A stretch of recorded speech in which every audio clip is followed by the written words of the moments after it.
Hi friends, எல்லாருக்கும் வணக்கம். நான் என்ன வீட்டு மாடி தோட்டத்துலேருந்து ஃப்ரெஷ்ஷாக பறித்த பயரையும் பச்சை மிளகாயும் வச்சு ஒரு பயறு தோரன் பண்ணியிருந்தேன்.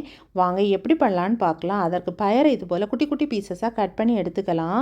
ஒரு 10 சின்ன வெங்காயம், 2 பச்சை மிளகாவையும் குட்டியாக கட் பண்ணி தனியாக வச்சுக்கலாம். இப்போது மசாலா ரெடி பண்ணிக்கலாம். ஒரு மிக்சி ஜார் எடுத்து அரை கப்பு துருவின தேங்காய், 3 பல் பூண்டு, 2 பச்சை மிளகாய், 1/4 டீஸ்பூன் ஜீரகம், 1/4 டீஸ்பூன் மஞ்சள் தூள் போட்டு ஒரு வாட்டி மிக்சியில் சுத்த விட்டு கொரகொரப்பாக அரைச்சி தனியாக வச்சுக்கலாம். இப்போது ஸ்டவ் ஆன் பண்ணி ஒரு கடாய் அடுப்பில் வச்சுட்டு கடுகு தாளித்து கட் பண்ணி வச்சுருக்கிற வெங்காயம் பச்சை மிளகாவை இதில் போட்டு நல்லா வதக்கி விடலாம். இது வெந்த பிறகு கட் பண்ணி வச்சுருக்கிற பயரை ஆட் பண்ணி ஒரு 1/4 டீஸ்பூன் உப்பும் போட்டு மிக்ஸ் பண்ணி விட்டு மூடி போட்டு மீடியம் ஃப்ளேமில் ஒரு 10 நிமிஷம் வேக வச்சு எடுக்கலாம். இப்போது இது போல் நல்லா வெந்து கிடைக்கும். இப்போ அரைச்சி வச்சுருக்கிற மசாலாவை இதில் ஆட் பண்ணி நல்லா கிளறி விட்டு வேக விடலாம். இதோட பச்சை வாசனை எல்லாம் போன பிறகு உப்பு செக் பண்ணி பாருங்கள், தேவைன்னா போட்டுக்கோங்க.